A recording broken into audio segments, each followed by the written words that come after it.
नमस्कार, आप देख रहे हैं जनता समाचार, जनता के लिए जनता की आवाज। आइए नजर डालते हैं शहर और देश प्रदेश की कुछ खास खबरों पर।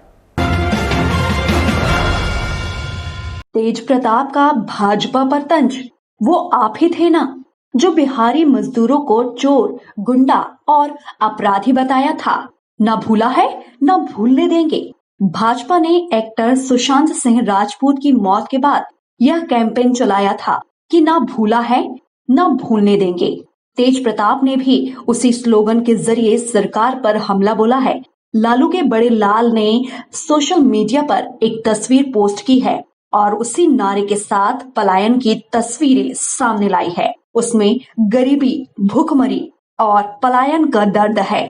सारी तस्वीरें लॉकडाउन के दौरान घर लौट रहे लोगों की है। हजारों लोग पैदल घर लौट रहे हैं तो किसी तस्वीर में बच्ची एक घूंट पानी के लिए तरस रही है।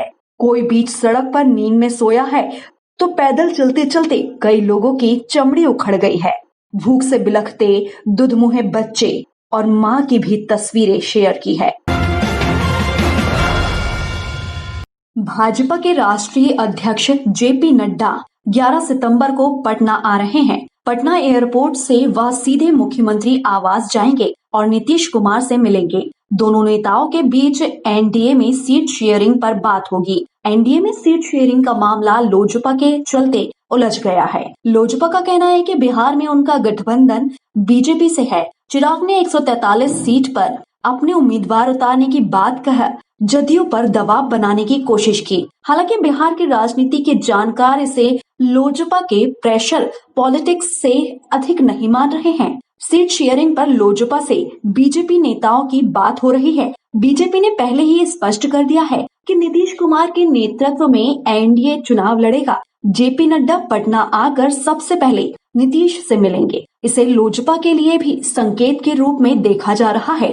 पूर्व मुख्यमंत्री जीतन राम मांझी की पार्टी हम के एनडीए में आ जाने से लोजपा दबाव में है। जदयू के आ जाने से लोजपा को लग रहा है कि इस बार कम सीटें मिलेंगी।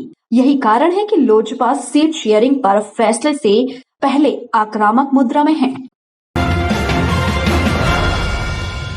मध्य प्रदेश में सभी प्रशासनिक व्यवस्थाएं ध्वस्त होती नजर आ रही हैं। हर जिले में चुने हुए जनप्रतिनिधियों का असंतोष तेजी से बढ़ता नजर आ रहा है। किसी भी जनप्रतिनिधि की कोई भी आवाज प्रशासनिक अधिकारी सुनने को तैयार नहीं है। पूरा प्रशासनिक ढांचा बेलगाम घोड़े की तरह हो गया है। सरकार अभी पूरी तरह अपने आप को बचाने और 27 उपचुनाव के जीतने की तैयारी में लगी हुई है। यह वल्लभ भवन में बैठा प्रत्येक अधिकारी और जिलों के आलस्य अच्छी तरह पहचानते हैं। मध्य प्रदेश के इतिहास में कई चीजें पहली बार हो रही है। मसलन मुख्यमंत्री की शपथ के बाद लंबे समय तक मंत्रिमंडल का विस्तार न होना, विस्तार हुए मंत्रिमंडल में बड़ी तादाद में गैर विधायकों का मंत्री बनना और अब लगभग 3 महीने के बाद भी प्रदेश में किसी भी जिले में प्रभारी मंत्रियों की नियुक्ति न होना अपने आप में ऐतिहासिक है। यही कारण है कि पूरे प्रदेश में अफसरशाही बेलगाम घोड़े की तरह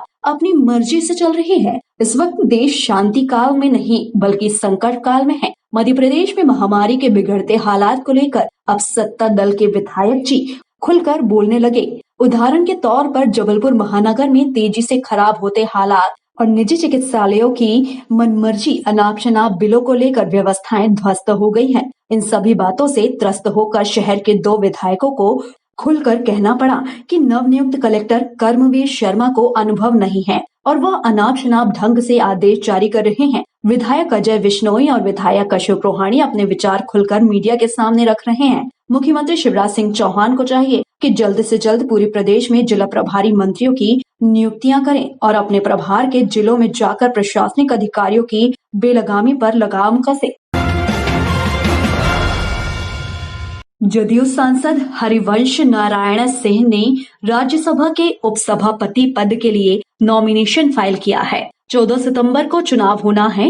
बीजेपी के राष्ट्रीय अध्यक्ष जेपी नड्डा और लोजपा के संरक्षक रामविलास पासवान हरिवंश के प्रस्तावक बने हैं। थावरचंद गहलोत और नरेश गुजराल उनके समर्थक बने हैं। भाजपा ने 14 सितंबर के लिए अपने सभी राज्यसभा सांसदों को व्हिप जारी किया है। बीजेपी के सांसद हरिवंश के पक्ष में मतदान करेंगे।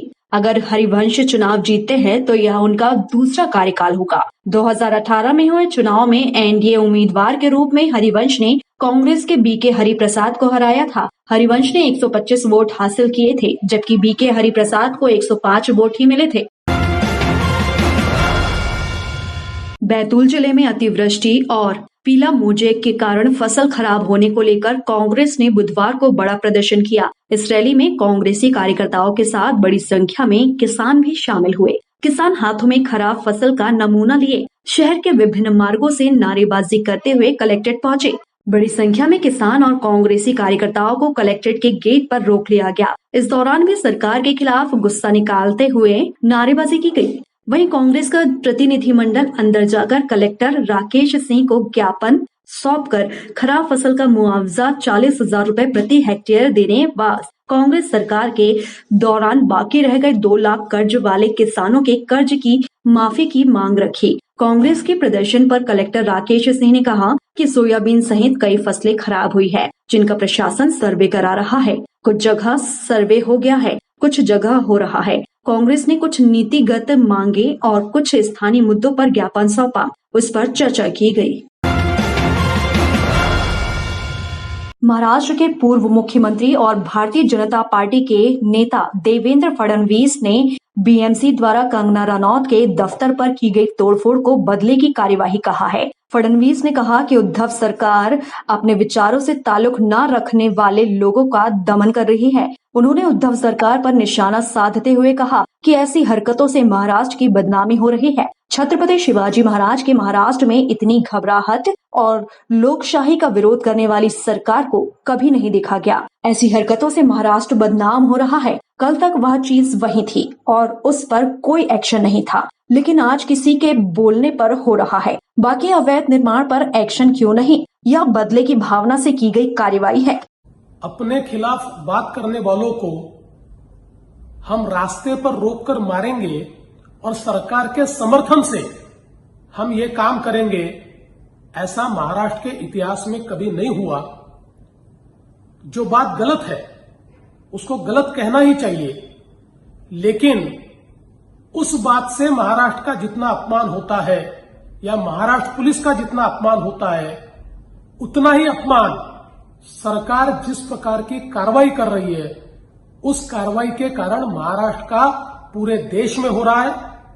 अगर इलीगल कंस्ट्रक्शन है तो जरूर कार्रवाई होनी चाहिए, लेकिन सबके साथ ये कार्रवाई होती तो निश्चित रूप से उचित कार्रवाई होती। किसी ने आपके खिलाफ बात कही, इसलिए जब आप कार्रवाई करते हो तो ये कायरता है, बदले की भावना है, और महाराष्ट्र में इस प्रकार की भावना का कोई सम्मान नहीं हो सकता।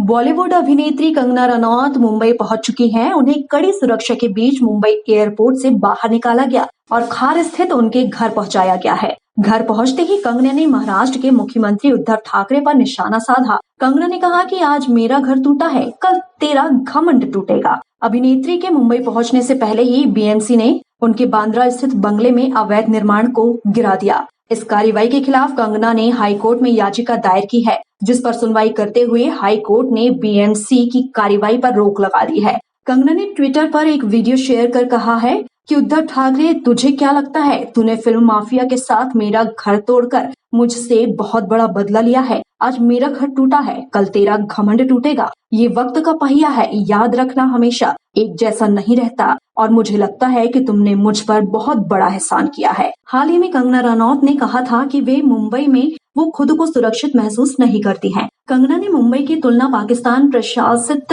कश्मीर से की थी, जिसके बाद महाराष्ट्र के गृह मंत्री अनिल देशमुख से लेकर शिवसेना के नेता और राज्यसभा सांसद संजय राउत ने कंगना पर निशाना साधा था। कंगना को आशुतोष राणा की सांकेतिक समझाइश देते हुए कहा कि पानी का अनियंत्रित प्रवाह बाढ़ बनकर गांवों को समाप्त कर देता है और वाणी का अनियंत्रित प्रवाह संबंधों को मिटा देता है। पानी के नियंत्रण के लिए विज्ञान की आवश्यकता होती है, व वाणी के नियंत्रण के लिए सामान्य ज्ञान की। पानी और वाणी पर नियंत्रण, इनका सदुपयोग करके ही हम अपनी बस्ती और हस्ती की रक्षा कर सकते हैं। आप एक सरकारी मुलाजिम हैं, एक मंत्री, आप तो जानते ही होंगे कि इस देश में हर दिन नहीं हर घंटे कितनी लड़कियों के बलात्कार हो रहे हैं, कितनी लड़कियों का शोषण किया जा रहा है, उनकी बॉडीज काट के ऐसी डाल के फेंक दी जा रही है, उनकी काम की जगहों पे उनको गालियां दी जा रही है, उनका अपमान किया जा रहा है, उनके खुद के पति उनके कान, नाक, मुंह, कान, जबड़े तोड़ रहे हैं। और आपको पता है इसका जिम्मेदार कौन है? इसका जिम्मेदार है ये जो मानसिकता आपने, जिसका भौंडा प्रदर्शन पूरे समाज के सामने, पूरे देश के सामने किया है, वो मानसिकता इसकी जिम्मेदार है। और इस देश की बेटियां आपको माफ नहीं करेगी संजय जी। आपने उन सब महिलाओं का शोषण करने वालों को सशक्तिकरण किया है, इस देश की बेटियां आपको माफ नहीं करेंगी। और जब आमिर खान जी ने कहा था मुझे इस देश में डर लगता है, तब उनको किसी ने हरामखोर नहीं कहा, या जब नसीरुद्दीन शाह जी ने कहा था तब उनको किसी ने हरामखोर नहीं कहा। जो मुंबई पुलिस की मैं तारीफ करते हुए नहीं थकती थी, आप देख लीजिए मेरे पुराने कोई भी इंटरव्यूज, आज जब वो पालघर की लिंचिंग में साधुओं को के सामने वो कुछ नहीं करते हैं, खड़े रहते हैं, या एक लाचार बाप जैसे कि सुशांत के पिताजी उनकी